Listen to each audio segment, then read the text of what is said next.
This episode of The Tome Show is brought to you by listeners like you. Thank you to our patrons at patreon.com/The Tome Show.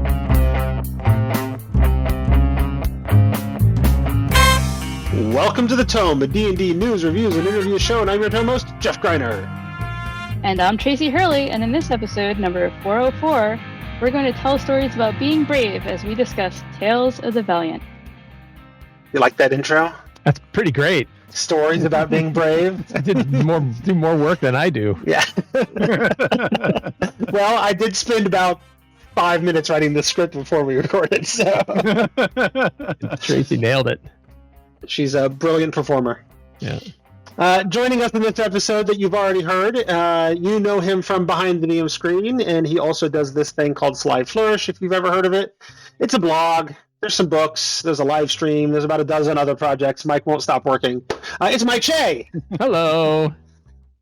And also on board for the discussion tonight, you know him from the Monster Manual Deep Dive, which is basically its own podcast, as well as many other Tome Show episodes. Plus, he has a podcast called Thaco with Advantage and blogs sometimes at What Do I Know JR and Gnome Stew. It's Jared Rascher. Hello there. Whew. So tonight we're talking about Tales of the Valiant, a relatively new game. It was published in 2024 by Kobold Press. The game was announced around the time that WotC got into hot water for what is commonly known as the OGL debacle, where it appeared they might have thinking of doing some things that would have, with a license that would have impacted third-party publishers, and a slew of companies decided to publish some legally distinct gaming systems that were not D&D. From this, Darrington Press created Daggerheart, MCDM created Draw Steel, and Kobold Press created Tales of the Valiant. As for disclosure, I don't think any of us are working from review copies. Is that correct? Oh, I have tons of disclosures I got to make. Okay. Are we on the disclosure part? We're on the part where you... I got a litany. Well, we're on the part where you tell us if you got free stuff. I am sure I did. Did you get this product for free? I may have. Very well you have. May have. Okay. I don't remember. Usually, but let's say it's safe to say I did, just to be sure. Okay. Usually, if I ask Wolfgang for review copies, he will send them. But I also buy a lot of their stuff, so sure, I buy a lot of their stuff. I remember that I bought this one, so but I'm also credited in 2 of the 3 Tales of the Valiant books that we're going to be talking about. Okay. Well, Yay! fair enough. Which 2 of the 3 are you credited? The Monster Vault and the Game Master's Guide are both. I have did a fair bit of work on. And fair bit of work on the Game Master's Guide and some of the stuff in the Monster Vault, and I have Monster in the Monster Vault too. Whereas I focus the vast majority of my reading in the Player's Guide, so yeah, I can criticize that all day long, and I won't offend Mike. Oh, I plan on criticizing the books. Don't worry, that's not going to stop me. Yeah, nobody knows the warts more than the person who wrote it. My stuff is perfect. Oh, okay, yeah, of course. I nailed it. Yeah, I know that. Okay, so I guess we'll start with then what is Tales of the Valiant. Like Mike said, there are 3 books, although most of the rules of note are in the Player's Guide, as is oftentimes the case for these kinds of things. It's a Player's Guide, not the Player's Handbook. It's the Game Master's Guide, not the DMG, and it is the Monster Vault. Monster Vault, not the Monster Manual. Thank you. But yeah, so WotC did a thing. It made a lot of people very nervous and angry. And so a bunch of companies said, hey, we're going to use this opportunity to kind of go off and do our own thing so that we're not so beholden to Wizards of the Coast, the corporation that is Hasbro, in case they ever decide to do something shifty, and we can go off and do our own thing if we need to. Kobold Press's answer to that was Tales of the Valiant, which, of the 3 that we mentioned in the intro, correct me if I'm wrong, because I haven't really looked at Draw Steel yet. It's the most D&D of those 3. Oh yeah, it's directly. it's a 5e. The other 2 are not 5e variants, and this one absolutely is. Yeah, I would argue that from my read, Tales of the Valiant is closer to 5e D&D than Pathfinder is to 3rd edition D&D. Yes.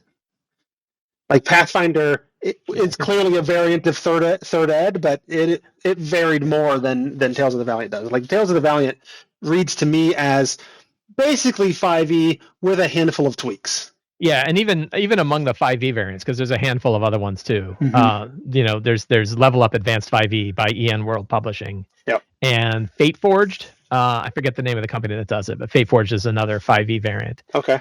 Complete 5e variant, and both of those are, I think, stray further from 5e than Tales of the Valiant does. Like Tales of the Valiant stayed pretty close to what took core 5e. Now the nice thing about that is, although you've talked about the level up rules before in Behind the DM Screen, but one of the nice things about the Tales of the Valiant stuff is that when they publish adventures or whatever, they just publish it as this is for Tales of the Valiant or 5e D&D. Take your pick, and you can just sort of run it without much conversion as is. Yeah, I think they're shifting around on how they do that. I mean, it's kind of a separate topic than just Tales of the Valiant itself. But the recent Kickstarters that Kobold Press has put out, they've kind of branded and marked their products differently, and some of that has to do with getting onto D&D Beyond. So their most recent book, Northlands, had both a D&D 2020 or a 5e. I think they'll call it 5.5 or whatever. But a 5.5 version of it, and do they have a Tales of the Valiant? I think they have a Tales of the Valiant book, but they had different books and they were kind of branded in different ways. Oh, okay. And some of that had to do with them getting published to D&D Beyond, which I think is also hysterical because Black Flag was their giant poke in the eye to Wizards of the Coast for the OGL debacle, and now they're changing their publication schedule so that they can be on D&D Beyond. But that's another side topic. Because I didn't quite get the disclaimer out there too. I get review copies of all this stuff, but I also back every one of the Kickstarters, so I basically send my review copies to Ange. So there you go. But I was just going to say, the reason I brought that up is because I have sitting right next to me the Northlands 5e book, the Creature Codex 5e book, and then the Tales of the Valiant Northlands book, all sitting here next to me. Yeah. Which is weird, right? Like, isn't that weird? Like, they did a new version of the Creature Codex just for D&D 2024 and not for Tales of the Valiant. Yeah. Well, I mean, a lot of those did get put in Monster Vault things too, though. So. Oh, good point. Yeah. So, there's it seems to me from my read now. Well, actually, let's go through a little bit of our experiences. I know, Mike, you've run a campaign of 5e next to Tales of the Valiant, next to Level Up. Not quite. Sorry. Okay. So I have my 3x5e game, which was a 1 to 20 game, but that was using D&D 2014, D&D 2024, and and Level Up Advanced 5e. Okay. But I have another game that is still going on. We're 14th level. That is strictly Tales of the Valiant. Okay. That's my Sunday game. Okay, I thought you'd mix them a little bit. No, I didn't. Other than grabbing stuff like Luck and Doom. Okay. Luck and Doom I have in every 5e game because I think they're fantastic. But other than that, no, nobody had a Tales of the Valiant character, and I didn't use Tales of the Valiant monsters or any other stuff outside of Luck and Doom in my other game. And Jared, what's your Tales of the Valiant experience? So I have a campaign using the Thrones and Bones setting that is up to 5th level at this point. And on top of that, like, I was running a Midgard game, and stuff got used from Tales of the Valiant in there, even though the game started as a 2014 game. Not necessarily class options and stuff, but like magic items and monsters and things of that nature snuck in there as well. Right on. And I think Tracy and I are the least experienced in that we've read the book, but have not played it at this point. Although there's a lot of cool ideas here that I want to steal, and some that I could leave by the wayside. So we'll see. I might use it as the basis of a lot of homebrewing or something along the lines. So as I look through Tales of the Valiant, there's a handful of very obvious rules departures. There's a lot of specific details. Like, they have all of the standard D&D classes that you might expect from 5th edition D&D, but it's sort of their own little take of it. Kobold Press, in my experience, kind of has, I don't know, I feel like from when they started, I feel like there's a lot more 3rd edition sort of baked into the culture of Kobold Press. and so everything they do always feels a little bit more third ed in spirit, but if not in not necessarily in mechanics. But that's how that was sort of my read on this is the way Kobold Press would do. They don't call it an artificer. That's the only one they don't call it by the mechanist. They don't. So this is sort of the Kobold Press version of the mechanist, which spiritually feels a little bit more like, well, what if we did the artificer but leaned a little more third ed in design philosophy.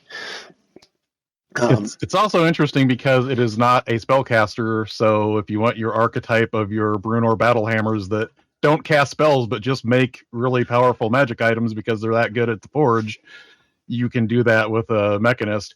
And it also sounds really weird to me because that seems like something that an artificer should do, and a mechanist should be the one making magical gadgets. But hey, these are the naming conventions we're stuck with now. There you go.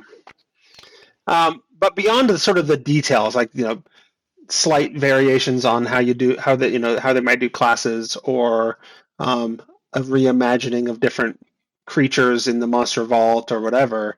It seems to me like there's basically 3 fairly major rules derivations between Tales of the Valiant and 5e D&D. And that is the luck doom mechanic instead of inspiration, the heritage lineage instead of species, and martial actions sort of instead of weapon proficiencies.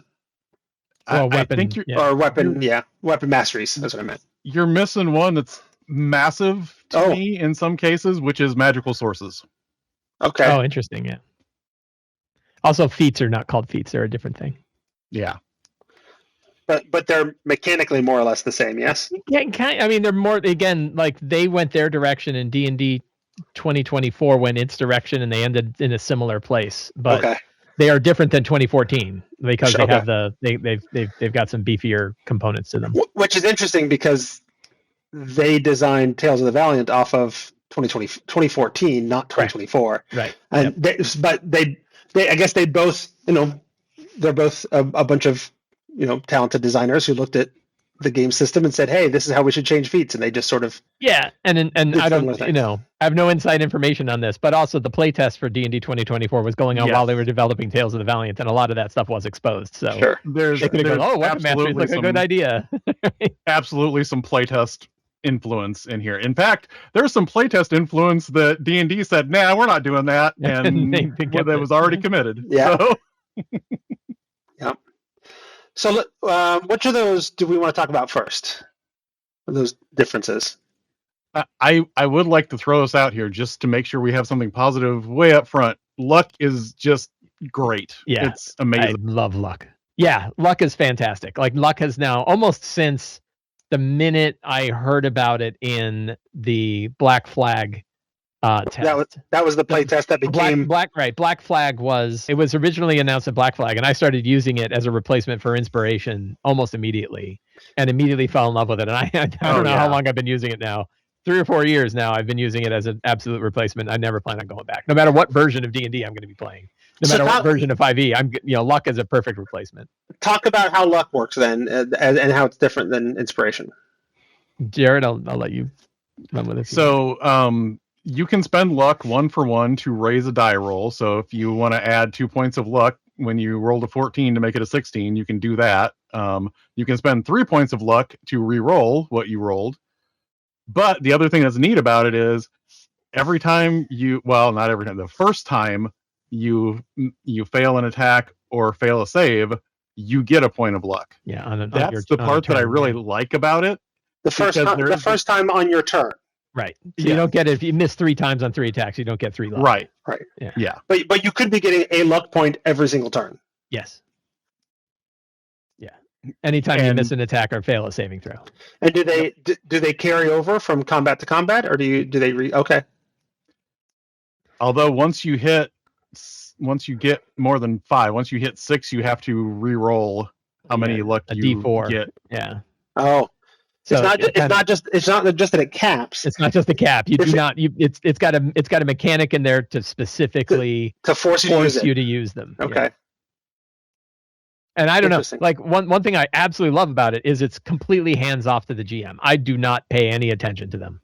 Other than when one player will narc out another player about cheating on something, I will give the narc a luck just to add more inter player drama to my table. Okay. But otherwise they just, unlike inspiration, I don't have to ever think about it. They could just do it. They get it, they use it. It would not surprise me though if some players have forgotten that they were supposed to be getting luck when they're sitting on 5. Right. Like, so there's that issue. I could see.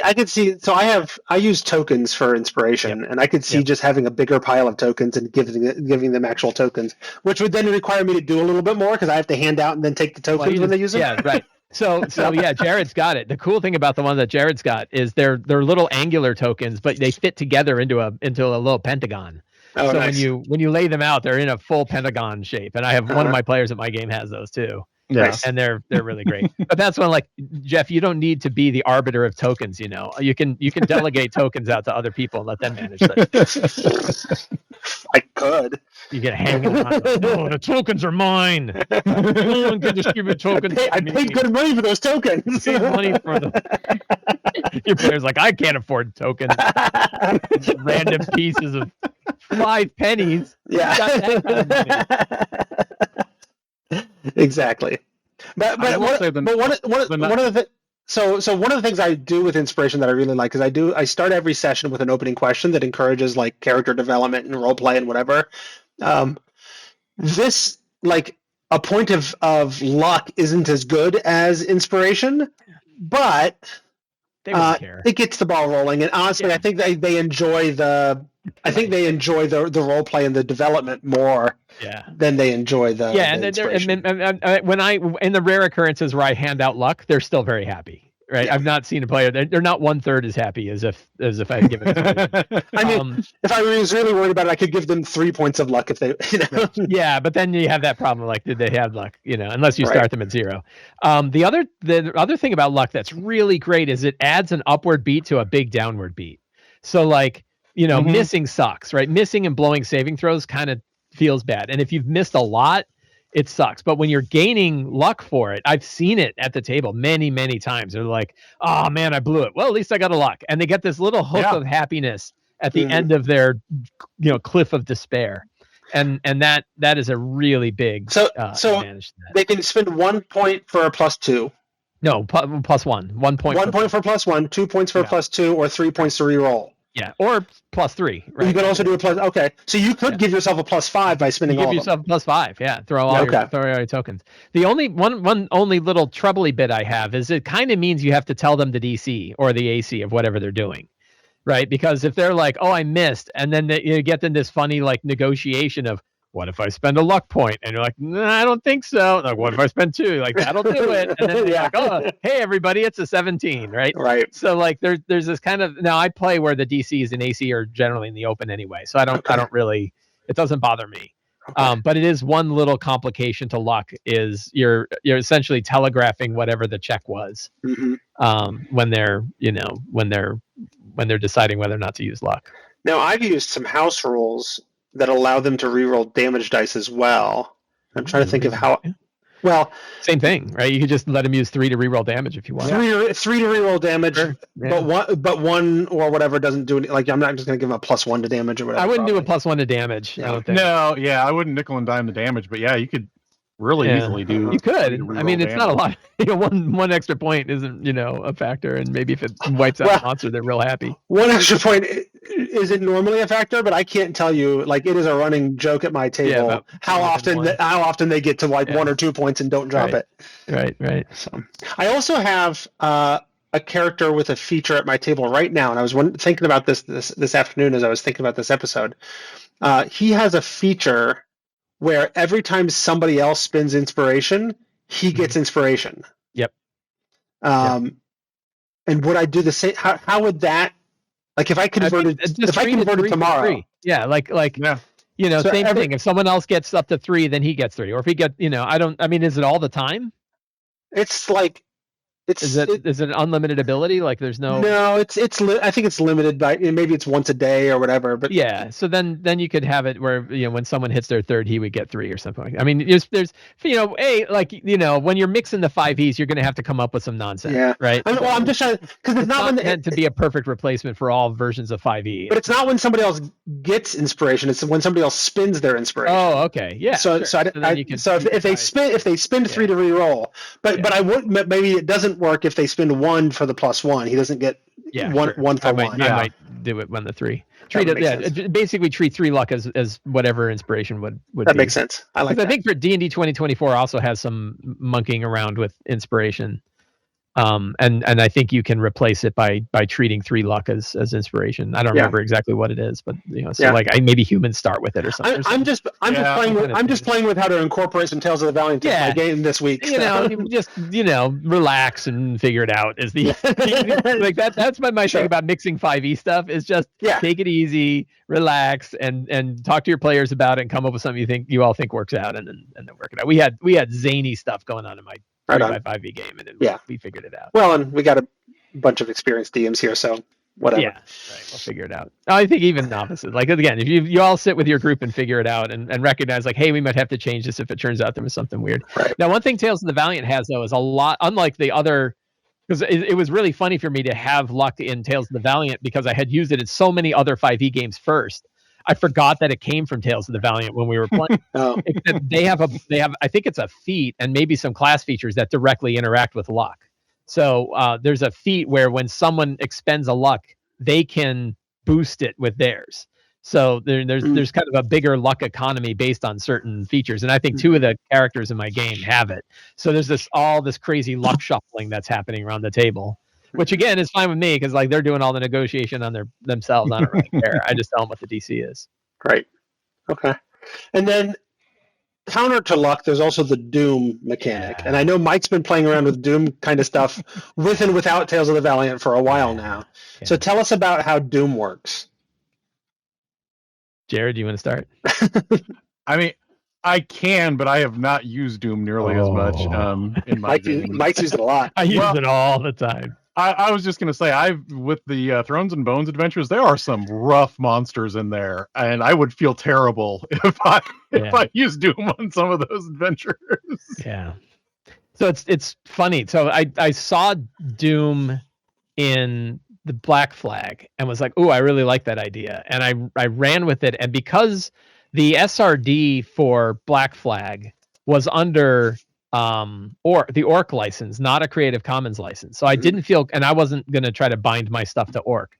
So I came up with I just renamed them Dreadful Blessings. And I did a video about using them as this concept called Dreadful Blessings, which is like my modified take on Doom. And Kobold Press saw it and liked it and said, we want you to write about Doom points in the Game Master's Guide. We want to extend how they're being used, and we want you to write it. I'm like, sure, man, I'll do that. So that was my second commission for I guess it was for the Monster. I don't remember. No, Monster Vault I did encounter building stuff, but Game Master's Guide I wrote a whole section. I wrote a few sections of it, and one of the sections I wrote was about how to use Doom. And the way I see them is they're a great big cheat token for GMs. Right, that they are. There's rules in the book that describe how they're used, and I can't even tell you what they are. But essentially, you know what I use them for are boss monsters. So when they're fighting a boss monster, I set out a bunch of physical tokens in front of me that I still call Dreadful Blessings because I'm just used to it. And what I like to do is sort of flavor them by the monster. So it's like the blessing of Orun. Right, this monster is blessed by the god that they worship, and he has these 3 blessings or 5 blessings above his head. And kind of the higher the tier of the game, the more blessings I will give a boss. Somewhere between like 3 and 5. I've never really needed to go above 5, I don't think. And they are essentially a game breaker for a GM. You can, in the way I use it, which isn't, Tales of the Valiant has a bunch of specific things that you can use it for. And I'm like, those are more like what we call guidelines, right? Like I'm going to use it for anything I want. And an example is like, how about they rip right through your force cage? Oh, you force cage the boss and they can't do anything. They spend a Dreadful Blessing. They grab the bars of the force cage and they rip it right open. And you're like, but they can't do that. Like, yes, they can. With this token, I can. And so I've now used it in dozens and dozens of games at all different levels, including 20th level, 6 20th level characters doing stuff, and I was throwing them out like crazy. And what I found is the players got used to the fact that they had these things, and they loved that they were physical tokens they could see. So they knew that BS was going to happen, but there was only a limited amount of BS that could happen. And they knew, like, once those tokens are gone, now we can do anything we want, right? Now we can hit him with any BS we've got, and there's not going to be able to break out of him anymore. And what I also found is generally I would either end right as I was spending my last one, or I even had some left over. Like, I didn't end up using them all. But examples of things you could do are like, I want to take, I want to get advantage on all my attacks this turn, right? Like, I want to, they're going to hit really hard. I want to. So Doom is way better than luck. Oh yeah, I mean, other than the fact that they're kind of a thing, that on the GM side, you can, like, literally you can do anything, right? The only thing is, like, you're not going to just have asteroids drop on people's heads for no reason. Well, because that's not fun. But you could say, like, I'm going to because it's not fun, right? And that's the key. And this is both in the Monster Vault where they talk about Doom, and I definitely wrote about this in the Game Master's Guide. Is the whole intention is ensuring that particularly a boss is meeting their fictional expectation. Right, that you're not using it to just get at the players. Mm-hmm. You're doing it because this boss should feel terrible, and if they don't feel terrible because they got stuck in a force cage, now's your chance to make them feel terrible again. And so, the dragon blew a breath weapon and it didn't do anything, or they have this shield that prevents any damage from penetrating. Their breath weapon hits the shield and they don't take any damage. And you're like, yes, they do, right? And bang, here it is, and it pierces the damage. It pierces the shield. You can treat them, and I usually replace legendary resistance. So I don't usually give monsters both. Okay. Right. The same stuff you would do with legendary resistance, I would also use Doom points for, like breaking out of a status effect that they don't like. But you still give them legendary actions. Yeah, legendary actions they still have because the action economy. You can use Doom points to boost someone's action economy up, give them more whatever. Usually I've used it pretty regularly for either I'm going to make another set of attacks because that last set really sucked, or I'm going to give them advantage on all their next set of attacks because I want that it's time for them to show that they actually can do something. Mm-hmm. But they're really intended, so they're not intended to stick it in the eye of the player, and it does require a bit of advanced game mastering to know that you're not taking agency away from the players when you're using them. Like, you really don't want to make the player, take away the player's good fun. An example is I had a boss that was literally the boss of a 20 level campaign, and a character hit him with a Vorpal sword and rolled a 20. And they said, like, I was surprised you didn't use a Doom point to get rid of that. And I was like, that was too cool, right? You killed the boss with a Vorpal sword hit. I'm not going to get rid of that. Granted, they fought the boss later because he got resurrected. But it was like, at the moment, I wasn't going to take that joy away of having done that. So they're real careful when you use it. I was wondering about that because, like, you talked about, like, oh, we trapped him in the force cage, and then I used my Doom point and tore out of it. It's like, okay, well, then you made the cool thing that they did suddenly not cool. Well, so and so the key with that one is maybe he's stuck in the force cage for a round, and then right? And so you don't want to generally just eat someone's entire action. But if you're like, well, the problem with force cage is it could last forever, right? Like, a force cage can stay up an entire battle. So you're like, I've had it where, and I've used it in circumstances like this, but I've had players remark, hey, I was really glad you didn't use the Doom until a whole round had passed. Yeah. So at least I got the benefit of that thing that I did. Okay. Right. Like, and I have not used it yet, but one of the things that I did was I went through and I made a list of all the ones I was likely to use and put them in the journal on Shard where I run my games, and told the players, if I use Doom, this is what I'm going to use it for. That's not so that up front they know I'm not just arbitrarily coming up with stuff. I still arbitrarily come up with stuff. Wild West. Yeah.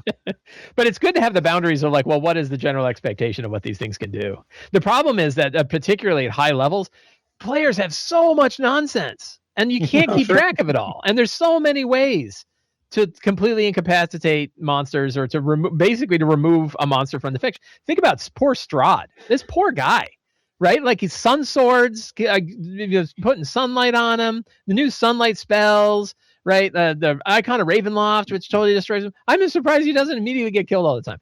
Doom points is perfect for him to be like, guess what, man? I seriously had to boost my straw and basically rebuilt him. Then you got to rebuild him. So this is your opportunity to like, guess what he does? He bathes darkness around your sun sword, right? He does things that like, no, he gets to pierce it. Anyway, that's Doom. I think Doom and Luck, Doom in particular, because Doom has changed my entire relationship with 5e in every version I've played. I can see it. I can see it being fun. Made it so much better for me to run 5e. Yeah, I could see it being fun. I have a DM screen. I play in person, right? I've got a DM screen in front of me, and I have a rail on the top where I have initiative trackers, right? Yeah. I could see like finding something. Yeah, putting the Doom on the rail, and or 3D printing something where I can flip them down as I use them, so they can see the very tactile, like look at them all tick away sort of thing. I've got these nasty little Robert Schwab Shadow of the Demon Lord tokens that I got, and those are they have little skulls on them. Yeah, perfect. And they scare people when I pull them out, so that's what I use for my Doom points. Yep. And you just do that for like boss monsters. Yeah, I really only do it for boss monsters. Yeah, and they really do say in the rules, don't use this isn't for every monster. Yeah, it's like if you're running into a bandit captain, your bandit captain should not be getting rerolls and things like that. And you really don't need it before 5th level either. Like first to 5th level, I wouldn't even worry about it. It's not until you get to like 7th level, you call banish. There's suddenly you start to get to spells that can really disrupt, and in my opinion, disrupt the fiction that is expected. Of not like you want the story to only go one way, but you're like, this boss was supposed to be a boss, and and maybe once it's cool to like destroy a boss with a banish, but not every battle. Right. Okay. Cool. Well, I look forward to talking to my players a little bit about Luck and Doom and seeing what they're interested in bringing into our game. So, the next thing they have is something that I can't really just bring into my game. This is something you'd have to start from the beginning, and that's the heritage lineage solution to species. There has long been conversation work done around D&D, what was races and is now species, around the idea of like, should biology dictate everything about who you are and what you're capable of? On the other hand, should it not dictate some of the things that you're capable of, right? And so Tales of the Valiant, I think, does a really nice job. This is probably the section I was the most interested in, is that there is no species, there is no race, there's heritage, and there's lineage. And so you kind of pick a handful of traits that come from your biology, and you select a handful of traits that come from the way you were raised. So you could be a dwarf who was raised in the city instead of under the mountain, and so you're going to have a different combination of abilities and features because of that. And I found that to be really intriguing and an elegant solution. Yeah, it's funny because that combination that you mentioned, I remember getting the old grade box set for the Forgotten Realms in 1987. And there was a sidebar on dwarves that because their clans and their clan holds are gone, they've basically lived in human cities their entire lives, and it talks about how they have a different mindset and they have some things like other dwarves, but otherwise they're like the population. And that was exactly what I thought of when I was looking at this, the lineage and heritage thing here.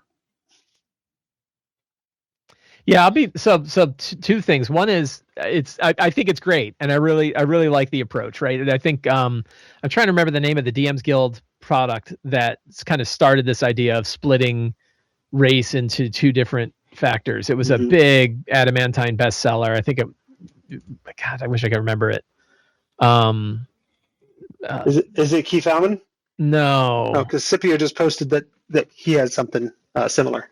There actually were Ancestries and Culture, I think it's called Ancestries and Culture. Maybe. Yeah, there were a bunch that hit at the same time. Yeah, so it's been around for a while, and it's funny to me because this is one where you can't ever really look at Wizards of the Coast and say, oh, they're leading on these kinds of things, because they're totally not, right? Like they don't have this in D&D 2024, for example. No. There's no split, but Tales of the Valiant did. So two things that come to mind about it. I like it a lot. B, I'll be straight, like 14th level in my game, I don't have any recognition of what their lineages are. Sure. Right. We know their heritages. I don't remember their lineage, but also they have backstories that go for 2 years in the game itself. So I think we kind of lost that. The other one is I don't know that you need both lineage and background. So now you have heritage, lineage, and background. and class, and you're like, that's a lot of stuff. Like that's a lot. That's a lot of variables for a first level character. I mean, I actually kind of like that because one is how you were raised, the other is what you were trained to do before you became an adventurer. Yeah. So, I mean, one is more intentional and one is more circumstantial. Well, right, but one is sort of that mixture of circumstantial and intent, right? So one is actually what you were born as, one is what you were raised as, and then one is like the job you have. But then also you have a class, and it's just my thing is when I look at sort of lighter weight games, it's a lot of variables right up front. That's where the third edition culture of Kobold comes out, is that they're not afraid to be a little bit more simulationist, a little bit more complex. Sure, yeah, so. and it didn't get in the way. Like Evolve, I've got other issues we'll talk about, but that wasn't okay. And to be fair, it's one step less than what Advanced 5e does. Oh, level up Advanced 5e? Yeah. Yeah, so you're not gonna. Right. I am not going to argue that they're simpler than anybody else, because that was they were true to Advanced. In fact, so much so the reason why it became a 3x5e game is about half my players are like, man, there's just so much stuff in this. I want something a little bit less. And we're like, how about D&D 2024 and D&D 2014 in there? And then they were like, yeah, these are better. And half my group stayed with Level Up. But yeah, Level Up, in my opinion, is too advanced. That was too much stuff. This one, it's fine. It's just, I don't know. I feel like, I don't know. Felt like a lot of choices to make. That you're making like bang, bang, bang, bang. All these choices that you have for your character. There's a little bit hasn't been out the door to fight one kobold yet. That said, one of the things I really liked about Green Ronin's Fantasy Age system is that it's a little bit less deterministic. But there's their solution was, hey, you're a dwarf. Here's a list of traits. You have some of them. And you can roll randomly, or you can pick the ones you want or whatever. And so, the list is determined by your biology, but your background, your culture, whatever, can determine which specific traits you select, sort of thing. Yeah. That's the other solution. But that's when I first started thinking about it. Like, D&D has been so rooted in the here's your race or species now or whatever for so long.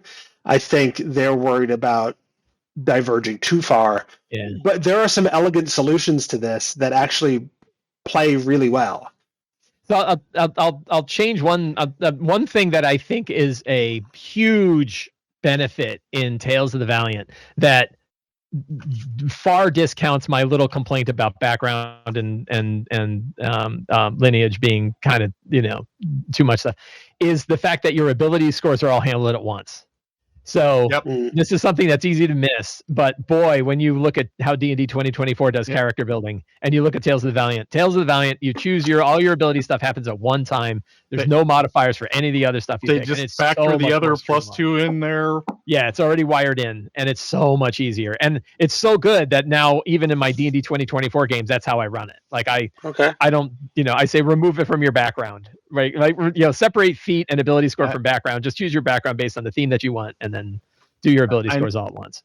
I know we're talking about Tales of the Valiant, but it is nice that backgrounds actually are a rule and not just, hey, we had backgrounds in 2014. Let's say they still exist. Or matter at all. How do we feel about the fact that halflings and gnomes are the same thing? See, they're all just small folk in Tales of the Valiant. There are things that I like about the structure of what they do in Tales of the Valiant, but I don't always like how they use that structure. I was actually one of the things I was going to bring up. I actually think the lineage and heritage stuff that's in Thrones and Bones is actually done a little bit better than some of the core rulebook stuff, because it is very setting specific and it's much more flavorful. Whereas I don't know exactly where I know the concept they're heading for, but some of it's like, I don't think this really hits the way I would like it to. And I'm not thrilled with that, but I also know there's some people that don't necessarily care for there to be a difference between those two. Also, they're filthy kobolds that hate gnomes, so we have to throw that out there too. It's Kobold Press, so of course they're very invested in kobolds being playable races. They're big kobold. Yeah. Okay.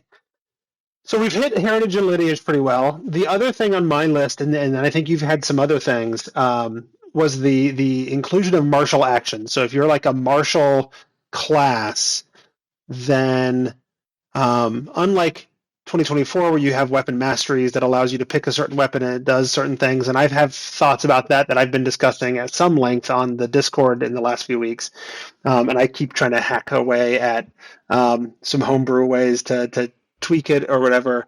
And most recently, I've floated those to my players, and they're like, no, they don't seem to really care that much, but that's okay. The Tales of the Valiant solution, the idea is that, like, hey, we should have something for the martial folks to do this more interesting than I swing my sword again, I roll to attack, I do this much damage at the end. Weapon masteries is, well, depending on which weapon you're picking, you can trip them or push them or give them disadvantage on the next attack or whatever. You can do those sorts of things. Martial actions is simultaneously, well, it's a little bit more complex than that, in that every time you attack, you've got like a menu of things to choose from that you could do instead of doing damage, right? It's In sort of Tales of the Valiant. Yeah, sorry, that's it's actually just replacing the combat styles. But okay. instead of being exactly the combat styles, you have to use a bonus action for most of them. Mm-hmm. But the flip side of that is weapons have properties. When you use a weapon, you can decide whether you're going to do damage or use its special property. Right. But okay. if you're a martial class that has martial actions, you can use a bonus action to do both, to do damage and its special quality at the same time. Okay. Yeah. Yeah, and yeah, I think that was something where, looking at what they did with D&D 2024, especially like some of them, like the trip attack in D&D 2024, you can just spam it over and over again. Is the idea here that you don't get to do damage when you do it, is a nice trade-off that they didn't put into D&D 2024. Right. That you now have to make a meaningful choice. Do I want to do damage or do I want to do this other thing? But yeah, as Jared said, like, if you have a martial action, then you can kind of do both. The weird bit is, like, because it's a bonus action, we've had this long ongoing conversations. Does that mean it's a separate attack, or did you just burn your bonus action and make it part of the one attack that you did? And we've had numerous arguments at my table about which is which. Lost Jared again. No, we lost Jared again. So yeah, but I'll pick up the football again. So because this kind of gets into one of my issues with Tales of the Valiant, which I think also leans into the lineage, heritage, background part, which is, if sometimes it feels like they didn't know when to stop adding things. Okay. And it's not even just adding options, it's that they end up manifesting at the table a lot. The two people, like, I love all my players to death, and it's not a factor of the players themselves. But two of the characters that we have are we have a mechanist and we have a fighter, and the mechanist took a level of fighter, and those guys take the longest at the table to finish their turns. And the reason why is they have so many things that they do, and they stack. So they're like, oh, because I did this, I've got this, and then I also can do this. And I literally have other players who pull out a stopwatch and stare at them and hit the timer and watch them. And they make it worse because they're like, it's been 20 seconds now. And they're like, shut up, I'm still doing stuff. But part of it is, like, they, in my opinion, in this area, they just didn't know when to stop adding things. And it's like, if you're already going to work on your fighter and try to make sure that the fighter's got interesting subclasses that do more than just hitting with a sword, and then you're also adding these, like, weapon mastery things on top of it, now you've added even more. Right. And like, the one that, in my opinion, is unforgivable is there's I think it's a talent that both the Rangers and the fighter get. And I have 4 characters that have it, which is, when you make a bonus action attack, you get to make another attack on top of it. And it's like, oh my God, why not just roll 20 attacks? It's taking forever, right? Like, more die rolling was not what we needed on people's turns. No. And more sequential die rolling, right? Like, the wizard does doing like a fireball and he's done. And then the fighters goes, and it's like, well, and then every one of them has these little kicker effects that's going on. And I crit. Oh, hang on, everybody, I crit. I got to handle this other stuff now. Because they also have, like, a crit on 19s and 20s, and then another thing that lets them do special things on crits. And you're getting so many attacks, and it happens specifically with light weapons, that when you attack, I think it's a feat, but again, I have 4 people that took it, where when you attack with a light weapon, you can, as a bonus action, you get to make another attack, and the mechanist's fists count as light weapons. And the Mechanist fists literally do more damage than a greatsword does. They do a D8 and a D6, but they count as light weapons. So he gets to do 4 of those attacks. He does 50 or 60 damage every turn, right? Because he's also got these other things. He's 14th level, so he's got other kickers on top of that. And that, again, like I have 4 characters doing it at my table, right? Where it's a continual thing. And it just felt like, they were so interested in making sure that they were adding new interesting things to 5e that they didn't stop to say, wait a minute, we're inflating the time that it's going to take to do all of this at the table. And for me, it's been a hassle. They went from their solution to martial classes don't have enough to do was let's give them more to do than even literally more. Everybody else, and then do it again, right? Yeah. Like not even do it more because they could have picked one of the two, but they picked multiple things that they did. And the Mechanist in my I'll hold my Mechanist bookmark, but I'll seed it with I would not let anyone play the Mechanist in another game that I play. Like if I play Tales of the Valiant again, that class is banned because it's broken in so many ways. I think that's a good point going back to what you were saying about 3rd edition, because it feels like a problem that 3rd edition also had, because you have the subclass, you have the martial actions, prestige class, you have at 10th level you get your heroic boon that could interact with these things. I don't think any of those are bad concepts, but because there are so many things and all of this got designed in a relatively short period of time, I don't think you got to see how it multiplied quite as well as maybe you should have before it all comes out. And in fairness, like D&D 2024's got similar problems. Like I don't think anybody and Level Up Advanced 5e. So here's the thing: Level Up, both D&D 2024 and Tales of the Valiant, I think, have about a page for their weapon abilities, right? For the martial weapon abilities. In Level Up Advanced 5e, it's like 63 pages. Oh, jeez. Literally. I'm not kidding. It's a huge chunk. And it's like they basically have a section for martial abilities that's as big as the spellcasting chapter. So they also were like, oh, you want to have stuff for a martial? Here's 60 pages of stuff. So they went even way overboard. But all of the 5es, in my opinion, now kind of have this problem of action inflation. There's in D&D 2024 has it too, where it's like a lot of fake actions, like, oh, this doesn't take an action, but you can do this other thing. And it's just inflating the turns. And, I'm tired, and I want to, I want to move the story forward. It's slowly moving you closer and closer to one of the issues with 4e, which was the combats took so long. You had one fight per night and it was done.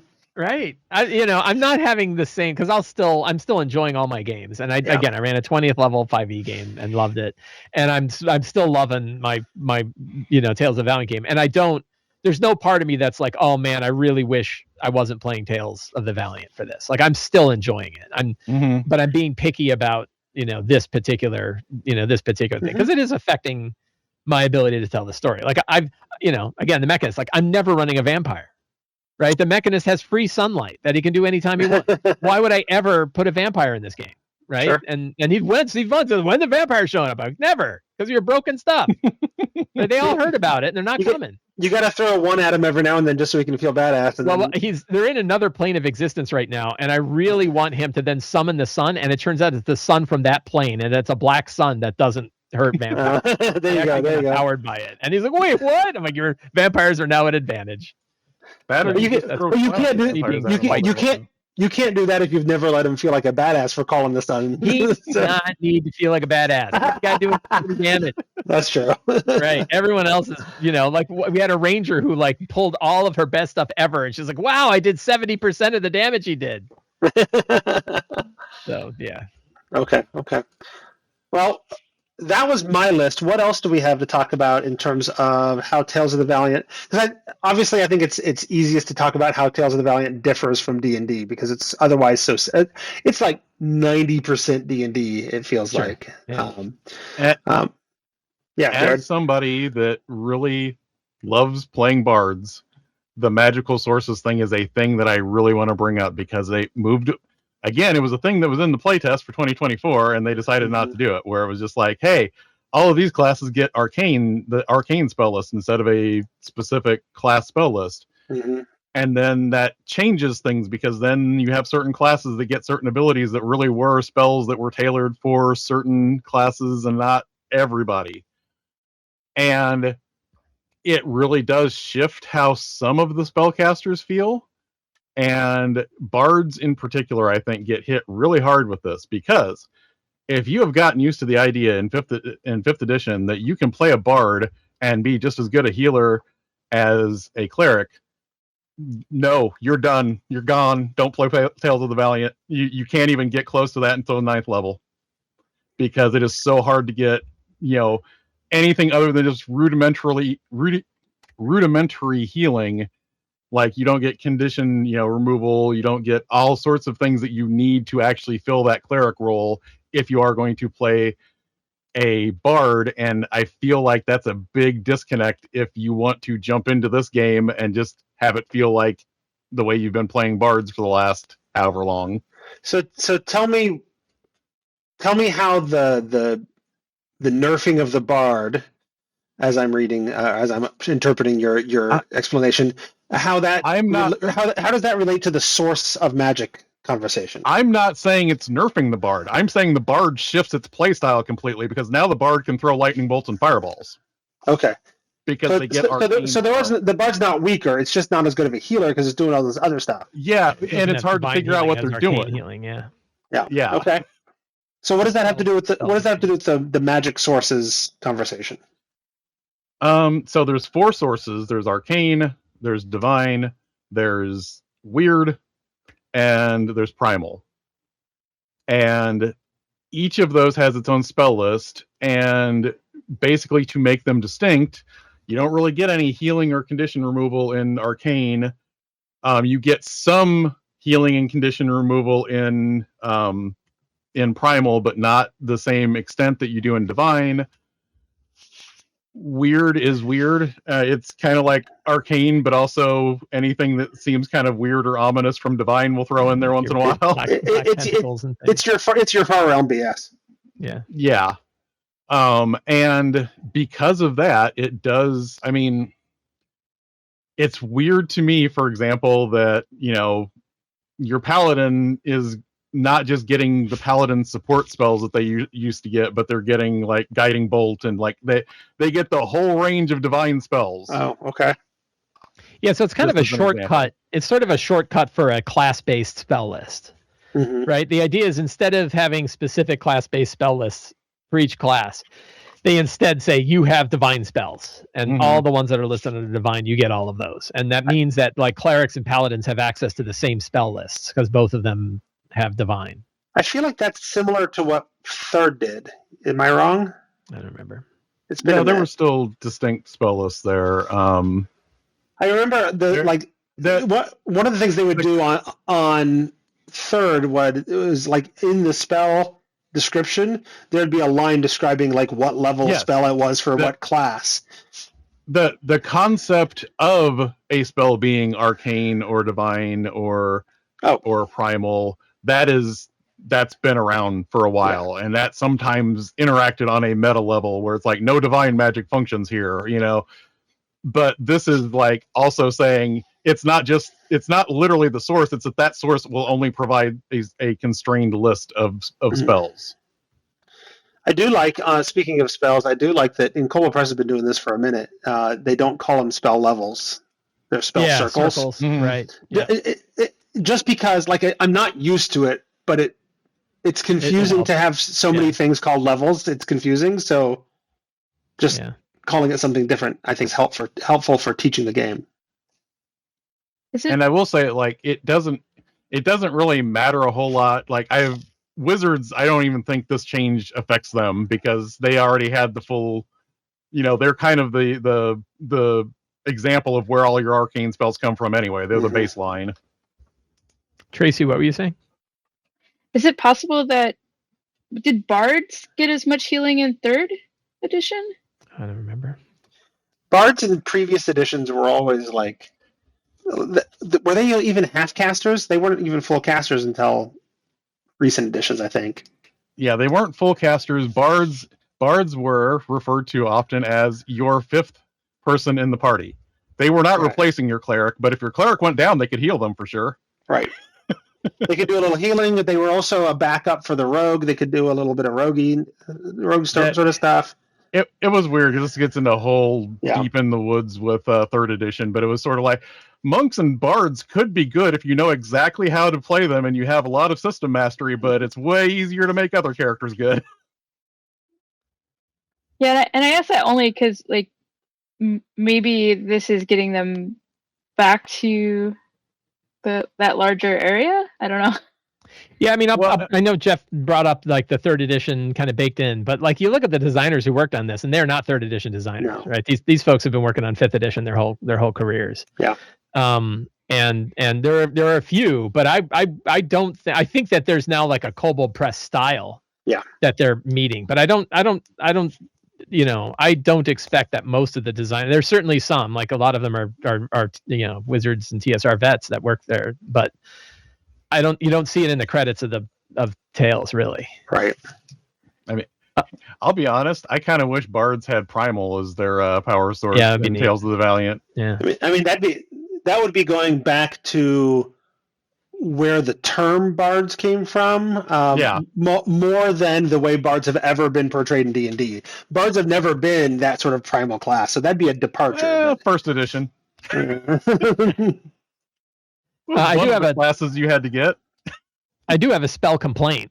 Yeah. They spent a fair bit of time refining class stuff and working on the separation of heritage and lineage and heritage and these other things, and they barely touched any of the spell things that should have been fixed. Yeah. So there's still a bunch of spells that we've known for 10 years don't operate the way they ought to operate, and they did. I agree. And it's really easy to know because they're the ones that D&D 2024 fixed, right? And they did not fix them. And Tales didn't. Tales didn't. They I don't know that they touched spells hardly at all. There's also some weird missing ones, like Fire Shield isn't there, and I'm always like, why? You know, Fire Shield was in the SRD. I don't know why that's not a spell, but they don't have it. And I gave out a magic and they had Fire Shield, and everyone's very, very confused. Right? Oh, there's the one. Oh. You mentioned the SRD, and it's interesting to me, just like how close Tales of the Valiant is to D&D. Like you think about Pathfinder when 3rd edition was closing down, and Paizo made Pathfinder. Like there was a lot of the changes that they made to turn it into Pathfinder that was because it wasn't in the SRD and they had to come up with their own thing. Yeah, well, that's true. That's true here too. Like all the subclasses here are unique, right? Yeah. Because none of the subclasses are only the core was in the SRD, and I don't think they repurposed the core. I think that like I don't offhand because that's one other kind of a little bit of a limiting thing is there's only 2 subclasses per class. For the most part. But yeah, like the fighter has Spellblade and Weapon Master. There's no champion. Right. So there's you know they made there's a limited number of subclasses, but they're pretty cool. And then of course Player's Handbook 2 has a bunch more. There were some decisions that I kind of questioned though, like when you have 2 wizard subclasses and you make one of them cantrip adept because everyone dreams of playing a wizard that uses minor magic really well. Right. Yeah, that's true. Yeah. It was a neat concept somebody had, so they decided, well, we'll put this one in. It's a neat idea. Yeah, I mean, and like if you were to take the bulk of Tales of the Valiant, like it's easy to, it's been a common complaint of Tales of the Valiant since it came out, was like, really, why would I play this instead of D&D 2014, right? Like, what was it really giving me? But the reality is, like, it is mostly a big rewrite. Like you know, I would say the spells are probably the one area where they really didn't touch them a lot, but like every monster is completely redone. Right, there's not a single none of the monsters are anything like the D&D 2014 monsters. And the funny thing is, the classes are all completely different, and obviously ancestries or the lineage and heritage are completely different. So it's you know, the Game Master's Guide is completely different. I'm actually pretty happy because both you know, since we've been diving into the monster manual, I have my lore issues, and you can listen to all of our episodes on that.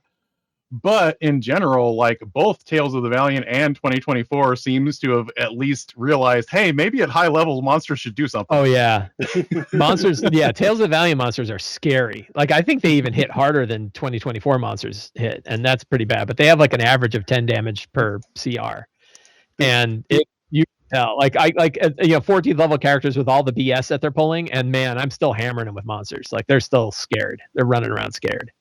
Which is great. The other thing that I think is funny, and this is just a simple quality of life thing, but like as we have looked at with some of the monsters and the ridiculous reverse engineering they go to give them like 37.5 hit dice so that the hit points work out. Tales of the Valiant just says, Right. Monsters don't have hit dice. This is the hit point range for the CR. Yeah, and they got rid of so they got rid of skills and scores, ability scores. So you just have a stat, you just have a bonus for every ability.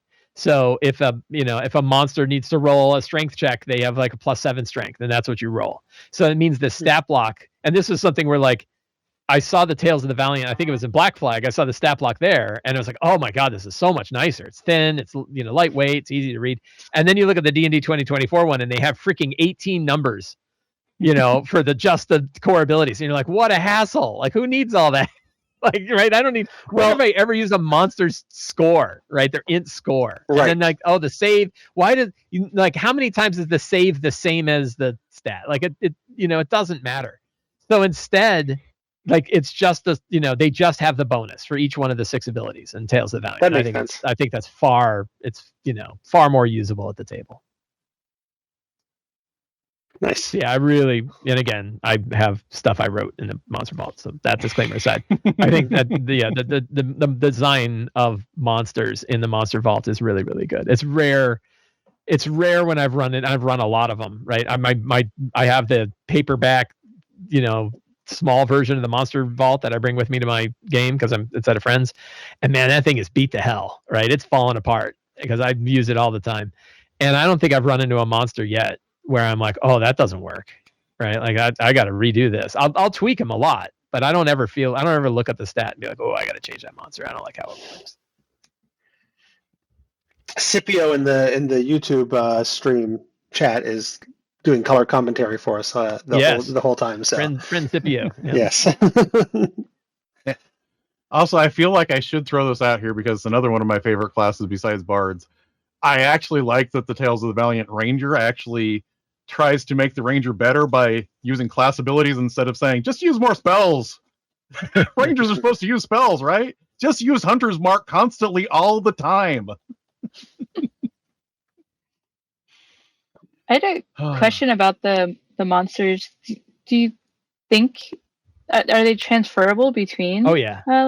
Yeah, absolutely. Absolutely, because I've used them back and forth. Sure, yeah. I mean, that's a nice thing. This is when we get into like the compatibility of 5e, and probably one of the biggest areas of compatibility is monsters. You can almost bring any monster from any one of them, including old ones and new ones. They're going to operate slightly differently, right? So if you take a 2014 monster and run in your Tales of the Valiant game, it's going to get its ass kicked. And likewise, if you take a Tales of the Valiant monster and put it against your D&D 2014 characters, they're going to be running around a bit because it's a lot of damage these guys put out. But not so much that you would say, oh, it's out of spec, right? Like they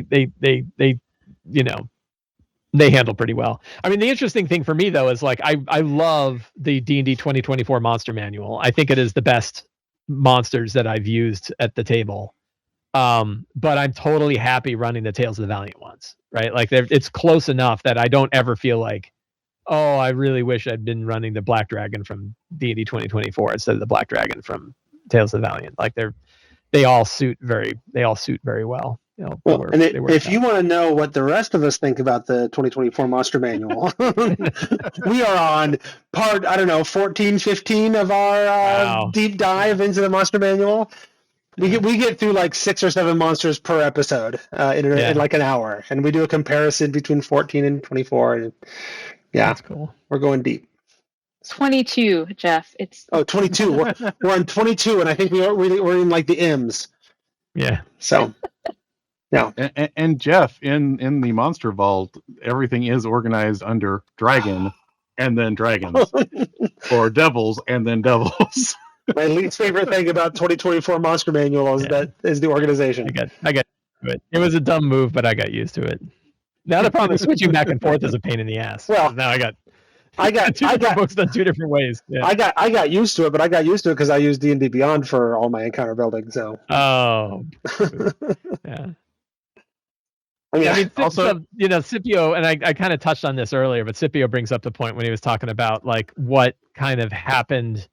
What was Tales of the Valiant's kind of place in the world? Mm-hmm. One thing that I think you mentioned in the beginning was like, that Tales of the Valiant was a reaction to the OGL, I think they've said like, hey, we were thinking about this anyway. It was just the OGL that really pushed us into doing this, right? Like they had considered doing their own House 5e style, but it was probably not a big front burner for them until this happened. And then they did a lot of, just calling it Black Flag, right? Was this example of like, we're the pirate ship out there.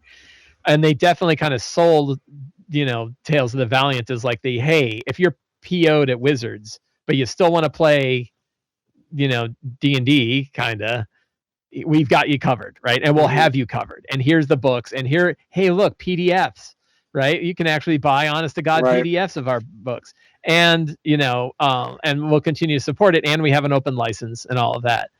And what's funny is in this feeling of like how that's turned around. And now, again, like as a Tales of the Valiant fan, there's part of me that's like, why is the D&D 2024 version of Northlands coming out before the Tales of the Valiant version? Right? And that now I feel like, you're going right back to the same company that you tried to avoid the first time, or that you tried to rebel against the first time, and now you're changing your production schedule to support them. Sure, and but you know why. I know why, because money is money, and there's a lot of money. Yeah, right? I get it, right? I understand, but that doesn't mean it's not my money. I'm not sending me a check, so like I can still be mad about the fact that I'm trying to support the game that is supposed to give us a hedge against the number one company that isn't a hedge because it's That's not entirely true. They have sent you a check. Let's be fair. Both companies have sent me a check. That's true. That's true. I'm a well paid off individual, which means I can speak my mind because right. It all balances out in the end. I'm sure all the bribes balance out in the end. Northland goes up there first for the same reason that we're going to get a Vampire the Masquerade. I know, I get it, right? It's like D&D Beyond bugaboo, right? They're like, when we, there's the whole, I don't know if we had it on a show, but like, they won the OGL war. It turns out Wizards actually won, and they won by saying, if you want to be on D&D Beyond, we want a percentage of your cut, and you'll get access to our audience, and we'll get a lot of money. And the publishers went right for it. Instead of being mad about it, instead of saying, do I really want to have my products up on a centralized platform run by a company we know we can't trust? They're like, no, we'll go and do it. But they don't have like the exclusive. Like Kobold still owns their products and can still sell it without Northlands is still, I'm going to still get a PDF of Northlands. I'm still going to get a physical version of Northlands, and I still have it for Tales of the Valiant. So they're not abandoning it. It's not like they, switched, but there's this part of me that's like, wait, were you the guys that were busy poking him in the eye, and you just took that Black Flag ship and you just connected it right back up again, didn't you? Now you're shipping goods together. If I know anything about Wolfgang Bauer, and I know some things about Wolfgang Bauer, he's a fairly pragmatic guy who's not interested in burning bridges. He's pretty level. No, right. Right. I agree. Right. He once one time, I think it's a quote I can share that I don't think he would be upset about, where he said, "Kobolds work best under the wing of a dragon." Yep. Right, they gave me that direct quote, but that was pre-OGL when he said that. So sometimes the dragon gets mad or stomps around and forgets that you're sitting there. So anyway, that's my only other kind of Tales of the Valiant complaint, is the feeling of like, don't forget who supported you during this. Yep. All right, Game Master's Guide's really good too. we never talked about it, but there's a lot of great stuff in the Game Master's Guide. Honestly, I think the Game Master's Guide for Tales of the Valiant is more broadly useful than the 5.5 definitely Dungeon Master's Guide, because the 5.5 Dungeon Master's Guide touches on a lot of topics extremely shallowly. Yeah. And I would be remiss if I didn't say that the encounter building system inside Tales of the Valiant is by far the best encounter building system for 5e that's ever been written by any human or any human being. It's genius. I continue to use what I think is the best encounter building system, which is because let me tell you what it is. My heart says this monster belongs in the encounter. That's a good start. Yeah. That's not a bad. Yeah, I don't care about your math. All my jokes aside, I did write the encounter building guidelines for and it's based on the Lazy GM benchmark. Yeah, perfect. I did want to quickly throw out, when we were talking about magic, I love the concept of rituals and how that's a separate thing. It's not just that you can cast some spells as a ritual, it's that ritual casting is a whole separate thing. I love the concept. I think there were some things that got lumped in there that you still kind of want to go, wait, I kind of do want to cast this in combat. Now I can't because it's not a regular spell anymore. Right. And also some of the new rituals that they've come up with, I feel like they don't quite have a good grasp on what rituals should do at what levels yet. It's a great concept, though. I love the idea. But the rituals, someone can just be a ritual caster. Yeah, the rituals are just rituals. There's no like normal spell version. Like you can cast Identify as a ritual. That's what it is. It is a ritual. It's not a spell. Yeah.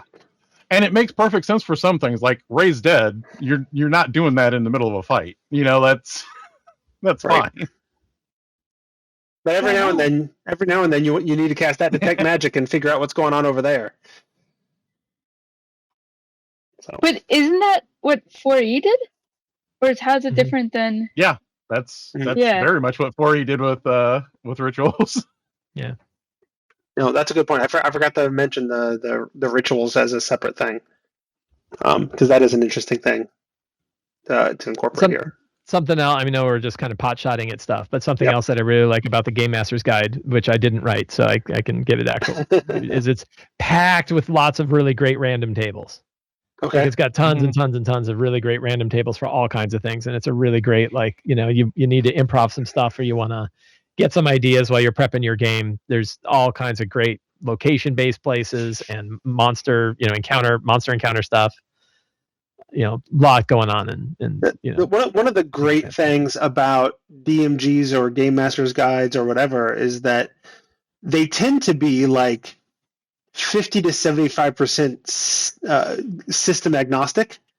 And just really good ideas and lots of random tables. You can use that for just about any game, and depending on the table. But like, never turn away from picking up a DMG or a Game Master's Guide or whatever your system of choices version of that is, because there's usually all kinds of great stuff in there. And I would say, I mean, obviously we touched on compatibility overall anyway, but the Game Master's Guide, I mean, there's a lot of 5e stuff in the Game Master's Guide, but that absolutely works with all of the other it works with all of the other Game Master's Guides too.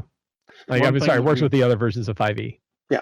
One thing we've done a lot in the game that I'm running is using the downtime rules, and I actually really like the downtime rules in the Game Master's Guide, mainly because, like, one, it's not just stuff where it's like, hey, here's charisma-based everything for downtime, or else it's something else that's just... But on top of all of that, like, it is much more... It explains things a little bit better. Like, even like Xanathar's, for the amount of detail they put into some of the downtime, it still felt like some of them were like, wow, we just did a lot of work for this nebulous result. That was really awesome. I rolled 3 dice to figure out that a vague thing happened. I like for the downtime, if you are researching something in Tales of the Valiant, you get clues, and you can ask a question of the GM right away if you get those, or you can save them and say, I am making a knowledge-based check. I am going to spend a clue because that's something that I was researching during downtime. Cool. And then you get advantage on that check. So I like stuff like that. Mm-hmm. Now, as we're getting to the end of the episode, it occurs to me, Mike, you started this by saying you were going to make a lot of Tales of the Valiant fans upset. Well, my whole bashing of like, hey, here's a whole new class that I would not recommend you use. Sure, but for the most part, that's a big deal. For the most part, you seem to be very positive on the system. I do. I mean, I wouldn't be playing it for 14 levels. Yeah. There's a little aspect, but I mean, to me, the big, I mean, having an entire class where it's got so many aspects to it that just make it where, like, I'm not going to be able to fix this, right? But I'd have to fix everything in order to fix this. I've been playing, and also that constant, like, hey, we have all this extra stuff that we're putting on top of it. It's really slowing down the game because it's player focused stuff. I really can't fix it. Right? I've been playing tabletop role playing games for a couple of years now, and I can say I've never played a system yet that didn't have those exact sort of things. The details are different in every game, but every game has some things. It's like, that's kind of broken, or that doesn't really work, or this is the thing that's dragging. So it's not a broken game, but it has its foibles, just like every other game does. I mean, it's funny. The group that I'm playing with, we played a pretty long Shadow Dark campaign, right? We played like a 10th level 10th level Shadow Dark campaign, and the at least one player and others certainly nodded their head, said, I'd really like to do something a little crunchier than Shadow Dark. And I was like, let's do Tales of the Valiant. And now they're like, man, that Shadow Dark game was great. they're all like, wow, this is pretty heavy. And so we're going to play Dolmenwood next. And Dolmenwood is super lightweight, right? Dolmenwood is basically Old School Essentials. Same guy who did Old School Essentials did Dolmenwood. And it's a very, OD&D based game with, a half-page character sheet and, super thin. So we're going to try that and see how we feel about that after this, very crunchy game, which will probably get to 16th, 17th level before we're done. So you and Sam will have a lot to talk about on Behind the Game Screen. Sure. Yep. Yeah. So, as far as new classes go too, like the Theurge in the Player's Guide 2, I worry about that. I think they actually, it was kind of iffy in the Deep Magic book. Mm. And the fact that they have divided Arcane and Divine very specifically, and then the Theurge just gets to use both of those actually makes the things that I worry about worse, because it is basically, I am a better wizard and cleric than anybody. Play a Theurge if you want to be a spellcaster. I mean, that's... Meanwhile, you have the cantrip adept on the other side, right? Yeah. And the wizards get to be cantrip adepts. Right. That feels like the exact... Like, we could be talking about 3rd edition right now, because that conversation around the... Kobold has been trying to capture that lightning in a bottle since 3rd edition, and it was broken during 3rd, and Kobold stood out as being the third party that was going to embrace it anyway. So. And I also would be remiss if I didn't throw out the thing that my co-host Ange really doesn't like, and that is the rogue nerf from the playtest is in the rules. Rogues cannot sneak attack unless it's their turn. Oh yeah. And the problem is, it's not even as obvious as it should be, because you don't really realize that until you look that one of the subclasses lets you sneak attack when it's not your turn. And then you go, wait a minute. And apparently that was something that they changed the wording in errata later on. But yeah, rogues can't sneak attack off their turn. So probably not a deal breaker for everybody, but can Paladins, I can't remember because we don't have one in my group. Can Paladins still chain smite? I can't remember if they actually addressed that one or not. I'm fine with the rogue one as long as they also got rid of the paladin chain smite. But if they still let the paladins chain smite, aha, there it is, once per turn. So no, you cannot chain smite. Yeah. There you go. I think we're gonna start wrapping things up. But Scipio suggests that we finish with closing thoughts of. If you want to play Tales of the Valiant over other 5e games, if you want what? What is it you should be playing Tales of the Valiant if you want that type of 5e game? And I'm going to defer to Jared and Mike because you all have played it, whereas Tracy and I have just read it. But I'll start real quick. I mean, so there's something to me that I really like about playing within a publisher's whole ecosystem. Mm-hmm. And so, I am running a Midgard base game with Tales of the Valiant, and it's like their world, their monsters, their stuff, and that it's kind of nice to be inside of that whole envelope where, I don't want to feel like the whole company is kind of there, but there's a lot of material. Like the gods that are inside the player's handbook are the same gods that are inside the Midgard world book, so they, they connect together a little bit better. So, I think it's fun and it's fine to say like I like 5e, but I want to try a whole different variant that has things like lineage and heritage being split up. There are a lot of advantages that I think Tales of the Valiant has overall. So probably, but I guess like the most practical one would be the lineage heritage split would probably be the big one, where you kind of have a richer character than you would with just the what the species and background that they have in D&D 2024 or something like that. I also think that if you like to turn dials up and down using material that people have designed for the system, 2024 kind of assumes everything we're putting out now you should just be able to use. Like, we're not giving you optional rules anymore or anything like that. Whereas Tales of the Valiant will give you some things like, hey, here's spell points if you want to use spell. Like, there is more room to tinker with some of the core assumptions in Tales of the Valiant than I think 2024 currently has. Right on. Well, then I think that's time to wrap up the episode. I want to thank our guest for joining us. Jared, if people want to find more of Jared Rascher, where should they go? Well, if you want to read really old stuff, because I'm terrible at writing new stuff, you can find stuff that I've written on Gnome Stew and whatdoiknowjr.com. But if you want to hear more recent thoughts from me in an auditory manner, you can listen to me and my friend Ange on our D&D podcast, Thaco with Advantage. Right on. And Mike, we want to thank you for being on the show as well. I want to let people know where can they go if they want to find more Mike Shea and have that in their lives. Can I pimp my Kickstarter? Yep, please. Yeah, so I have a new Kickstarter that's going to be launching on July 6th for my new book, Rise of the Lazy Game Master, the latest Lazy GM book. July 6th to August 6th. It's awesome. You can get a great preview for signing up. Share the page. Sign up to be notified. Join the campaign. Let your friends know. It's going to be awesome. And you can find all my other stuff on slyflourish.com.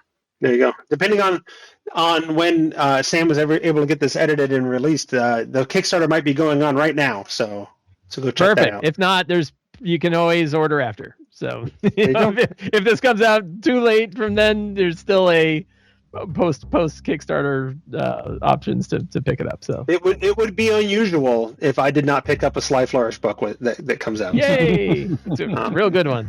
Yeah, good. I look forward to checking it out.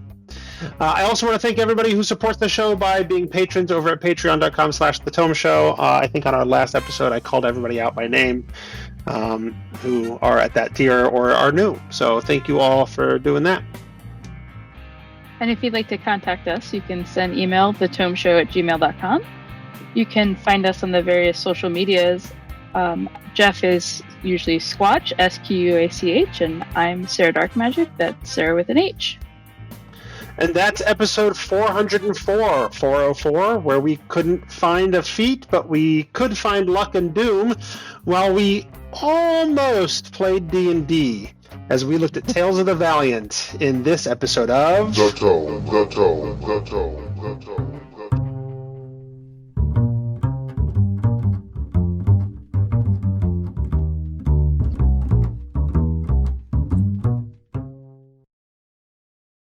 I'm on the wall.